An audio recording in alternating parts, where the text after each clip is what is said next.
Hello प्यारे बच्चों, स्वागत है हमारे इस YouTube के चैनल पे। बच्चों, आज की क्लास में हम लोग क्लास 10th के धातु एवं अधातु जो चैप्टर है उसके अगले टॉपिक के बारे में बात करने वाले हैं। इससे पहले वाली वीडियो में हम लोग धातु कर्म के अंदर अयस्कों के सांद्रण की बात किए थे। अयस्कों के सांद्रण की 3 विधियों को हम लोग पढ़े थे बच्चों: गुरुत्वीय पृथक्करण विधि, चुंबकीय पृथक्करण विधि, झाग या फेन प्लवन विधि। ठीक है, इसके बाद हम लोग निस्तापन की बात किए थे, उसके बाद भर्जन की। भर्जन के बाद अगले टॉपिक स्मेल्टिंग की बात करेंगे, यानी प्रगलन क्या होता है।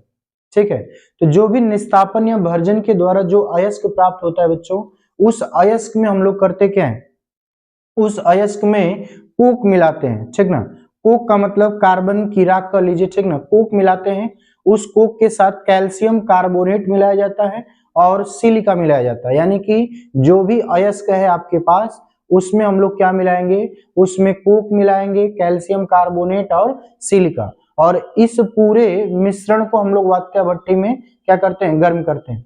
वात्या भट्टी के बारे में अगर हम लोग जान ले बच्चों, तो वात्या भट्टी जो होता है एक 50 से 60 मीटर लंबाई की भट्टी होती है, और उसका जो व्यास होता है, डायमीटर जो होता है, वो 6 से 8 मीटर का होता है। इस भट्टी का न्यूनतम तापमान जो होता है 400 डिग्री सेल्सियस, और अधिकतम तापमान जो होता है 1600 डिग्री सेल्सियस होता है। ठीक है, यदि हम लोग इस भट्टी की बात करें, तो इस भट्टी में अयस्क को ऊपर से धीरे धीरे करके गिराया जाता है, और अलग अलग टेम्परेचर पर अलग अलग रिएक्शन देखने को मिलते हैं। ठीक ना, तो वात्या भट्टी एक अलग टॉपिक है जिसको आपको भट्टी में पढ़ाया जाएगा, लेकिन अभी हम लोग यहाँ पे बात करेंगे प्रगलन की। तो देखिए, अयस्क में कोक, अयस्क में हम लोग क्या मिलाते हैं, कोक मिलाते हैं, कैल्शियम कार्बोनेट और सिलिका को मिलाकर वात्या भट्टी में इसको गर्म किया जाता है तथा निम्न अभिक्रियाएं संपन्न होती है। वात्या भट्टी में जब हम लोग इसको गर्म करते हैं तो कौन कौन सी अभिक्रियाएं होती हैं, उसके बारे में हम लोग देखते हैं बच्चों। देखिए, हमारे पास मान लेते हैं कि हमारे पास अयस्क क्या है, Fe2O3। ठीक ना, हेमेटाइड Fe2O3 अयस्क है। अगर इसमें हम कोक का मतलब कार्बन को मिलाते हैं, ठीक है, कार्बन के अलावा कैल्शियम कार्बोनेट और सिलिका को मिलाकर मिश्रण तैयार कर लेते हैं, और उस मिश्रण को हम लोग वात्या भट्टी में रखते हैं। वात्या भट्टी के बारे में हमने बताया कि वात्या भट्टी की लंबाई 50 से 60 मीटर की होती है, व्यास 6 से 8 मीटर का होता है। इस भट्टी का न्यूनतम तापमान 400 डिग्री सेल्सियस और अधिकतम तापमान 1600 डिग्री सेल्सियस होता है। इसमें इस भट्टी की अगर हम बात करें तो इसमें अयस्क का प्रगलन कराया जाता है। देखते हैं बच्चों, जो भी आपका मिश्रण प्राप्त है, इसको जब हम वात्या भट्टी में रखेंगे तो अलग अलग ताप पर अलग अलग अभिक्रियाएं संपन्न होती है। देखिए, होता क्या है, जैसे ही ऊपर से हम लोग इस मिश्रण को वात्या भट्टी में धीरे धीरे करके गिराते हैं, तो जैसे गिराया जाएगा तो कैल्शियम कार्बोनेट, इस मिश्रण में जो आपको कैल्शियम कार्बोनेट दिख रहा है, ये कैल्शियम कार्बोनेट टूट जाता है कैल्शियम ऑक्साइड में और कार्बन डाइऑक्साइड में। किसमें टूटेगा बच्चों, कैल्शियम ऑक्साइड और कार्बन डाइऑक्साइड में। अब जो कार्बन डाइऑक्साइड होता है वो कोक के साथ रिएक्शन करके कार्बन मोनोऑक्साइड में परिवर्तित हो जाता है। ठीक ना, यानी कार्बन डाइऑक्साइड कोक यानी कार्बन के साथ अभिक्रिया करके कार्बन मोनोऑक्साइड में परिवर्तित हो जाता है। अब ये जो कार्बन मोनोऑक्साइड होता है, ये हमारे हेमेटाइड अयस्क को क्या करता है, अपचयित करता है। देखिए, Fe2O3 जो होता है, इसके साथ कार्बन मोनोऑक्साइड रिएक्शन करेगा और ये ऑक्सीजन को अवशोषित कर लेगा। जैसे यहां से ऑक्सीजन अवशोषित हो जाएगी, द्रव अवस्था में या गलित अवस्था में आयरन धातु प्राप्त होता है। ठीक ना, द्रव अवस्था में या गलित अवस्था में आयरन धातु प्राप्त होता है, और ये ऑक्सीजन कार्बन मोनोऑक्साइड के साथ जुड़कर कार्बन डाइऑक्साइड में परिवर्तित हो जाते हैं। अब ये कार्बन डाइऑक्साइड में जब परिवर्तित होंगे तो वात्या भट्टी में जो टायर लगे होते हैं, ठीक ना, वात्या भट्टी में टायर जो लगे होते हैं, उनके द्वारा ये क्या होते हैं, बाहर निकल जाते हैं।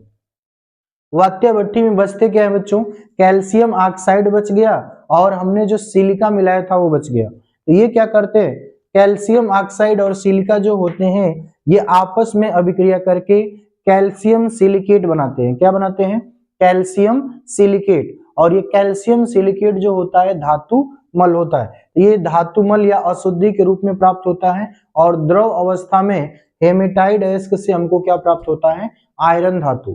ठीक ना, तो इस तरीके से किसी भी अयस्क का क्या कराया जाता है, प्रगलन कराया जाता है। ठीक है, आगे हम लोग अगले टॉपिक के बारे में बात करते हैं बच्चों। अगला टॉपिक है गालक, फ्लक्स। गालक की अगर हम बात करें तो अगर किसी भी अयस्क में, ध्यान से सुनेंगे, किसी भी अयस्क में अगलनीय अशुद्धियां उपस्थित हो, है ना, किसी भी अयस्क में अगलनीय अशुद्धियां उपस्थित होती हैं, तो उन अशुद्धियों को दूर करने के लिए या उन अशुद्धियों को अयस्क से अलग करने के लिए हम लोग बाहर से कुछ पदार्थों को मिलाते हैं। तो बाहर से जिन पदार्थों को मिलाया जाता है बच्चों, उन्हीं पदार्थों को हम लोग क्या कहते हैं, गालक कहते हैं। ठीक है, बाहर से जिन पदार्थों को हम लोग मिलाएंगे उन पदार्थों को क्या कहेंगे, गालक कहेंगे। जैसे देखिए, किसी अयस्क में उपस्थित अगलनीय अशुद्धियों को अयस्क से अलग करने के लिए, अशुद्धियों को अलग करने के लिए ना, अगलनीय अशुद्धियों को अलग करने के लिए जिन बाह्य पदार्थों को मिलाया जाता है, जिन बाह्य पदार्थों को मिलाया जाता है या जिन बाह्य पदार्थों का उपयोग किया जाता है, उन्हें हम लोग क्या कहते हैं, गालक कहते हैं। देखिए, गालक में जैसे सिलिका गालक है, आपका अम्लीय गालक है ना, कैल्शियम कार्बोनेट की बात कर लें तो ये भी गालक है, कार्बन डाइऑक्साइड भी गालक है। ठीक ना, इस प्रकार से ये गालक होते हैं। अगर हम गालक के प्रकार की बात करें तो गालक दो प्रकार के होते हैं बच्चों। ठीक ना, गालक के प्रकार, टाइप ऑफ फ्लक्स, गालक कितने प्रकार के होते हैं, दो प्रकार के। एक होता है अम्लीय गालक और दूसरा होता है क्षारीय गालक। ठीक ना, अम्लीय गालक किसे कहेंगे, यदि हमारे अयस्क में क्षारीय अशुद्धियां उपस्थित हो। कौन सी अशुद्धियां, क्षारीय अशुद्धियां उपस्थित हो, तो उनको दूर करने के लिए बाहर से हम लोग जिन पदार्थों को प्रयोग करेंगे वो पदार्थ क्या करते हैं, अगर उस क्षारीय गालक, क्षारीय अशुद्धियों को अलग करते हैं तो जरूर क्या होंगे, अम्लीय होंगे, क्योंकि अम्ल और क्षार जब आपस में रिएक्शन करेंगे तभी जाके ये, ठीक ना, उदासीन साल्ट में कन्वर्ट होंगे। बात समझ में आ रहा है बच्चों। ठीक ना, तो अगर किसी भी अयस्क में क्षार की अशुद्धियां, क्षार की अगलनीय अशुद्धियां उपस्थित हो, तो उसमें जिन पदार्थों को मिलाएंगे वो अम्लीय गालक होगा। और यदि अयस्क में अम्ल की अशुद्धि उपस्थित हो, ठीक ना, अम्ल की अगलनीय अशुद्धि उपस्थित हो, तो हम लोग जिन पदार्थों को मिलाते हैं वो कैसे होते हैं, क्षारीय होते हैं। आइए देखते हैं। देखिए, अयस्क में उपस्थित क्षारीय अगलनीय अशुद्धियों को अलग करने के लिए ना, अगर अयस्क में उपस्थित क्षारीय अगलनीय अशुद्धियां हैं तो उनको दूर करने के लिए बाह्य पदार्थों को मिलाया जाता है, और इन्हीं बाह्य पदार्थों को हम लोग क्या कहते हैं बच्चों, अम्लीय गालक कहते हैं। जैसे देखिए, MgCO3 यानी मैग्नीशियम कार्बोनेट जो है, ये क्षारीय अशुद्धियां हैं। क्या है, किसी अयस्क में क्षारीय अशुद्धि है तो इसमें हमने अम्लीय गालक सिलिका मिला दिया, SiO2 मिला दिया।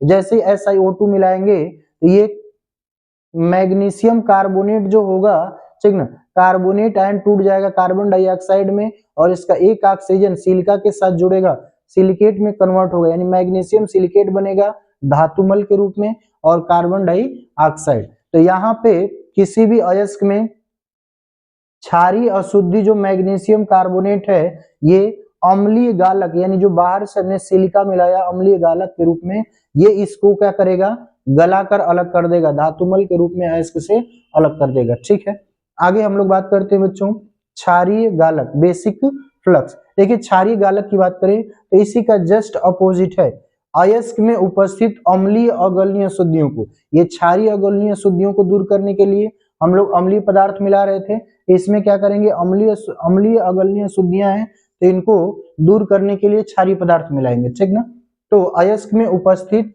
अम्लीय अगलनीय अशुद्धियों को दूर करने के लिए जिन पदार्थों को मिलाया जाता है उन्हें क्षारीय गालक कहते हैं। उन्हें क्या कहते हैं बच्चों, क्षारीय गालक कहते हैं। जैसे देखिए, अम्लीय अशुद्धि, अगर किसी भी अयस्क में अम्लीय अशुद्धि के रूप में अगर SiO2 सिलिका है तो हम लोग क्षारीय गालक कैल्शियम कार्बोनेट मिलाएंगे। क्या मिलाएंगे, कैल्शियम कार्बोनेट क्षारीय गालक के रूप में मिलाएंगे, और ये दोनों जब आपस में रिएक्शन करेंगे तो कैल्शियम सिलिकेट बनाएगा, और कैल्शियम सिलिकेट क्या होगा, धातुमल और कार्बन डाइऑक्साइड। तो अयस्क में अम्लीय अशुद्धियां हैं तो क्षारीय गालक मिलाते हैं हम लोग, और यदि क्षारीय अशुद्धियां हैं तो अम्लीय गालक मिलाते हैं। ठीक ना, तो बच्चों ये रहा आपका प्रगलन और गालक। आगे हम लोग शोधन की बात करेंगे अगले वीडियो में, तब तक के लिए धन्यवाद।